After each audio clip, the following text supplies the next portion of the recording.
As we read this report, we're reminded of Jim Comey's decision to hold a July 5th press conference and appropriate the charging decision away from the prosecutors. We see Jim Comey drafting an exoneration memo before important witnesses, like the target, were even interviewed. Ironically, this inspector general has been accused of softening or watering down his report, when the reality is it was Jim Comey who softened and watered down his press release announcing no charges against Secretary Clinton.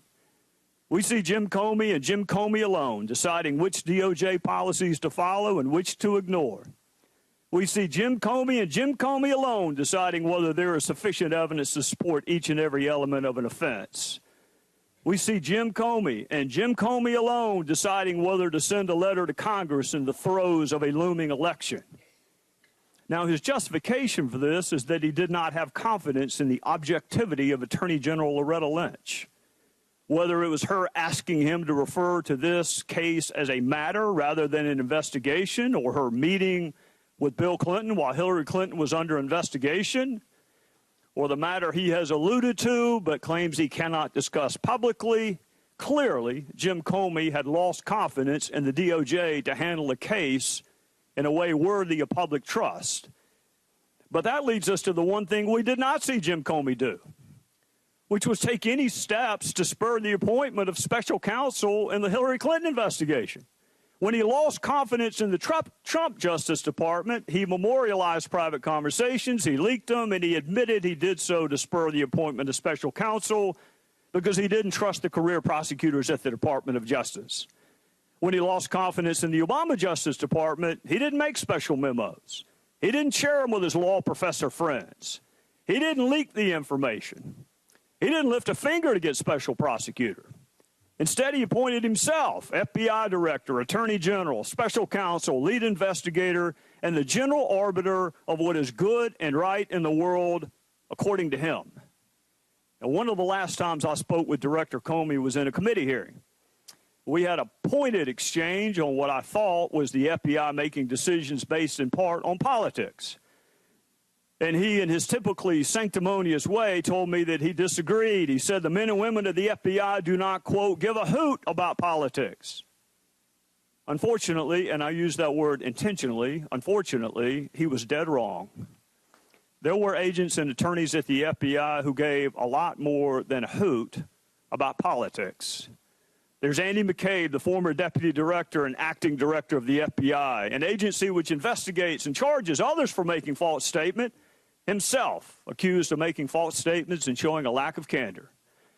I think I recall, perhaps someone can correct me, but I think I recall some of my Democrat colleagues falling over themselves to offer a job to Andy McCabe when he was let go for making false statements and for a lack of candor. But those same colleagues apparently weren't hiring.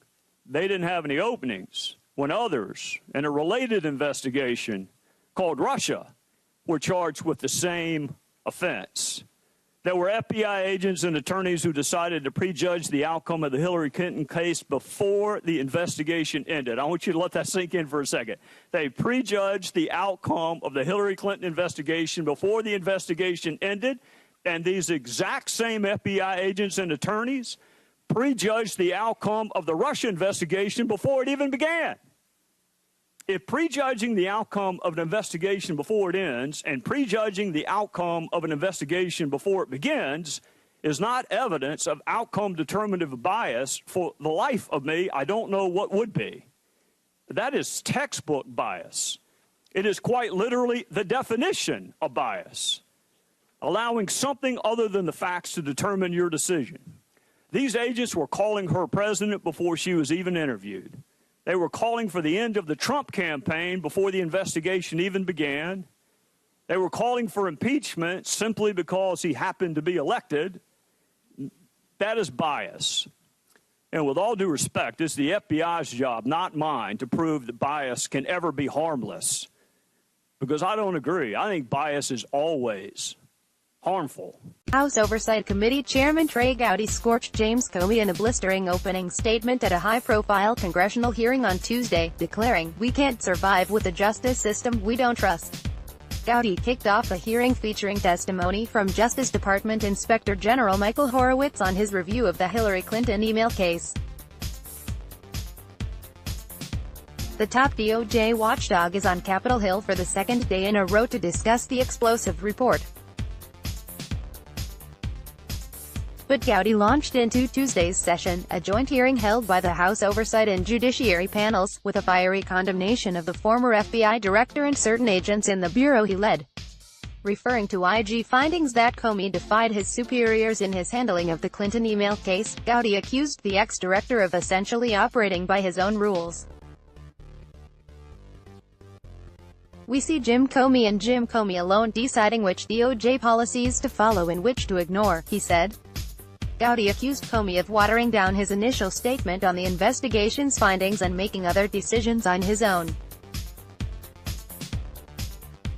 While Comey has suggested he acted unilaterally out of concern for the Justice Department's handling of the case, Gowdy questioned why he didn't seek a special counsel, as he indirectly did regarding concerns about the Trump administration.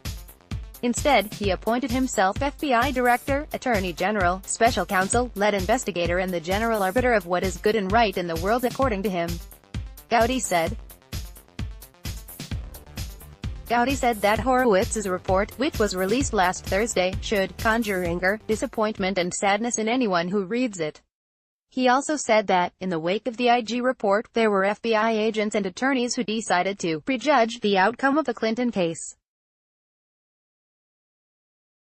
These exact same FBI agents and attorney prejudged the outcome of the Russia investigation before it even began, he added.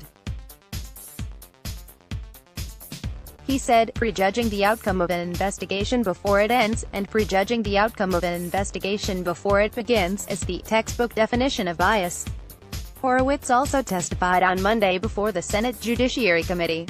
In that hearing, he confirmed that his office was investigating Comey for potentially mishandling classified information regarding the sharing of memos detailing conversations with President Trump.